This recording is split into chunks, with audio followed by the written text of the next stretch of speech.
અરે શું થયું? કેમ ઉદાસ થઈને બેઠી છો? હું તમને હેરાન બહુ કરું છું ને અરે એ તો ખબર છે, પણ ઉદાસ થઈને કેમ બેઠી છો? પણ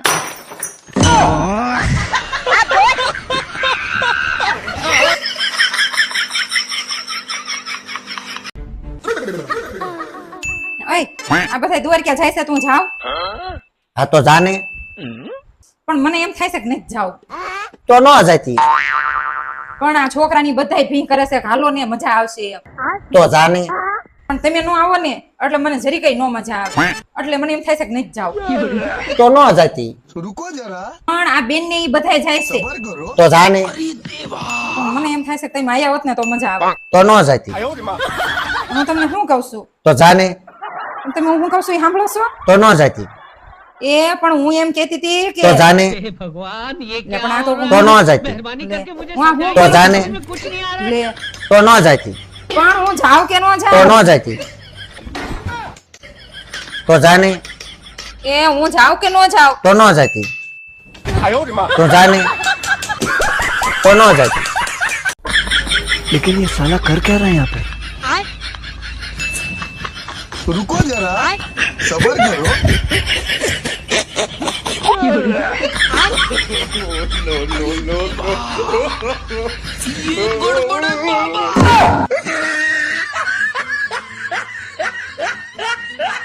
એટલે આ તને ઓલે ખબર છે?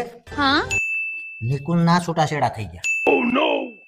એટલે એના લગ્ન તો 4 મહિના પહેલા જ થયા હતા તોય છૂટાછેડા થઈ ગયા. લે પણ એમાં પુરુષોનો જ વાંક હોય કેમ પુરુષોનો વાંક?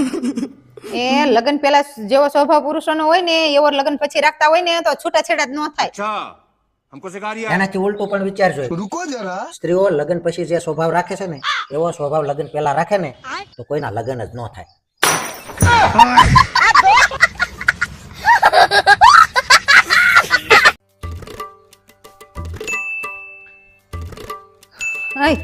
આમ જોવો તો મારી જીભમાં ચાંદા પડી ગયા એ તો પડવાના જ હતા.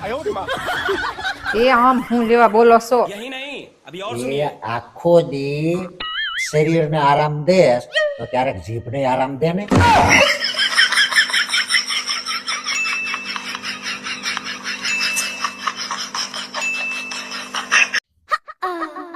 ઓય મારા લગ્ન તમારી આજ નો થયા હોત તો તમારું શું થાત અરે મારા લગ્ન તારી સાથે જ થવાના હતા.